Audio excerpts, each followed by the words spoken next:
Halo, assalamualaikum CS. Selamat datang di channel aku. CS, di video kali ini aku telah merangkum tentang peristiwa Allah menurunkan api ke dunia.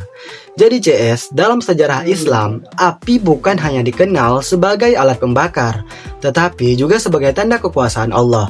Dalam beberapa peristiwa besar, api justru diturunkan langsung oleh kehendaknya. Ada yang menjadi azab, ada yang menjadi bukti kebenaran, dan ada pula yang berubah sifatnya sama sekali. Peristiwa-peristiwa ini tercatat jelas dalam Al-Quran dan riwayat para ulama tafsir, bukan mitos, bukan legenda, melainkan bagian dari sejarah keimanan umat manusia. Penasaran sama kisah lengkapnya? Untuk mempersingkat waktu, langsung saja kita ke rangkuman Syahrul.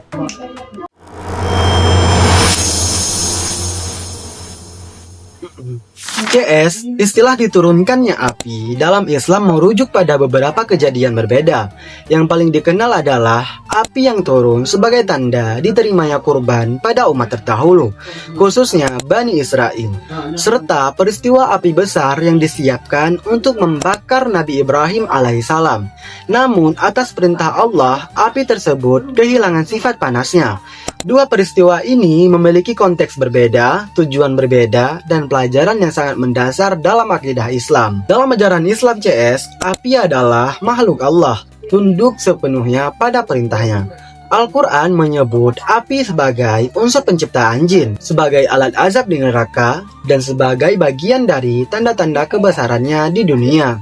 Sehingga ketika api diturunkan, maknanya bukan sekedar fenomena alam, tetapi intervensi langsung dari kehendak ilahi, sesuai dengan hikmah dan tujuan tertentu. Dalam riwayat Islam, khususnya pada masa para nabi dari kalangan Bani Israel, terdapat ketentuan bahwa kurban yang diterima oleh Allah akan diturunkan api dari langit untuk membakarnya.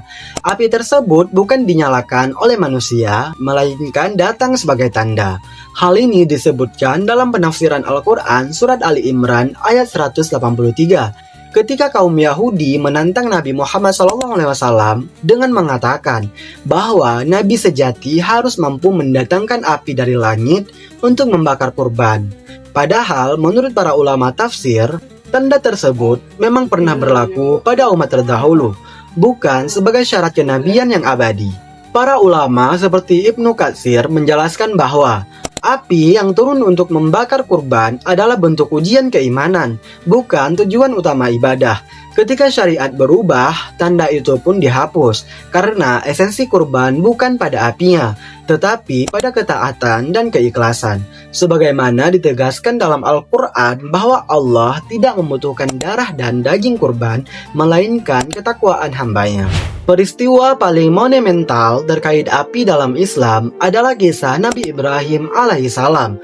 Ketika beliau dihukum oleh Raja Namrud dan kaumnya karena menolak menyembah berhala, mereka menyiapkan api yang sangat besar hingga diriwayatkan burung yang melintas di atasnya bisa terbakar. Nabi Ibrahim alaihissalam kemudian dilemparkan ke dalam api tersebut, namun Allah berfirman, "Wahai api, jadilah bagian dan keselamatan bagi Ibrahim." Sebagaimana tercantum dalam Al-Quran surat Al-Anbiya ayat 69. Api tetap api, tetapi sifat membakarnya dicabut oleh Allah. Menurut akidah Islam, peristiwa ini bukan ilusi, bukan kiasan, dan bukan dongeng, melainkan kejadian nyata yang menunjukkan bahwa hukum alam berjalan atas izin Allah dan dapat diubah kapan saja olehnya. Api tidak membakar bukan karena hilang wujudnya, tetapi karena diperintah untuk tidak menyakiti Nabi Ibrahim alaihissalam. Para ulama sepakat bahwa peristiwa-peristiwa api dalam sejarah Islam memiliki fungsi yang berbeda-beda. Ada api sebagai tanda diterimanya ibadah, ada api sebagai alat uji keimanan, dan ada api sebagai bentuk azab. Semuanya menunjukkan satu prinsip utama, yaitu kekuasaan mutlak Allah atas seluruh ciptaannya, termasuk hukum alam yang dianggap pasti oleh manusia. Selain sebagai tanda dan ujian, api juga disebut dalam Al-Quran sebagai alat azab bagi umat yang membangkang, seperti gambaran azab neraka, serta peristiwa-peristiwa kehancuran kaum terdahulu terdahulu, meskipun tidak selalu disebut secara eksplisit sebagai api yang turun dari langit. Para ulama menjelaskan bahwa unsur panas, pembakaran, dan kehancuran tetap berada dalam kendali Allah, bukan bekerja secara mandiri. Islam menegaskan bahwa api tidak memiliki kehendak sendiri, tidak berkuasa memberi manfaat atau mudarat tanpa izin Allah. Kisah Nabi Ibrahim alaihissalam menjadi detail utama bahwa tauhid lebih tinggi dari hukum sebab akibat. Ketika seorang hamba berserah diri sepenuhnya, Allah mampu melindunginya dengan cara yang tidak terjangkau logika manusia.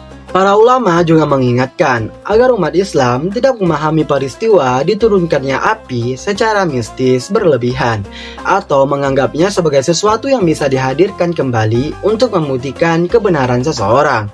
Karena mukjizat adalah hak Allah, diberikan hanya kepada Nabi dan Rasulnya, dan tidak bisa dijadikan alat uji atau tontonan. Peristiwa-peristiwa tentang api dalam Islam, baik yang turun sebagai tanda, sebagai ujian, maupun sebagai azab, semuanya tercatat sebagai bagian dari sejarah kenabian, bukan untuk menakut-nakuti semata, tetapi untuk menegaskan bahwa alam semesta berjalan di bawah satu kekuasaan, dan manusia diperintahkan untuk tunduk, taat, dan beriman, bukan menuntut bukti sesuai keinginan mereka. Dari peristiwa diturunkannya api dalam Islam, dapat diambil beberapa pelajaran penting. Pertama, keimanan tidak bergantung pada keajaiban fisik. Kedua, hukum alam berada di bawah kehendak Allah. Ketiga, ibadah dinilai dari keikhlasan, bukan tanda lahiriah. Dan keempat, tauhid adalah fondasi utama yang tidak bisa digoyahkan oleh ancaman, kekuasaan, maupun rasa takut terhadap makhluk.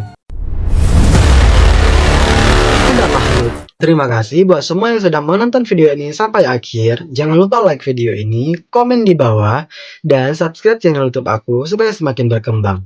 Sampai jumpa di next video. Wassalamualaikum.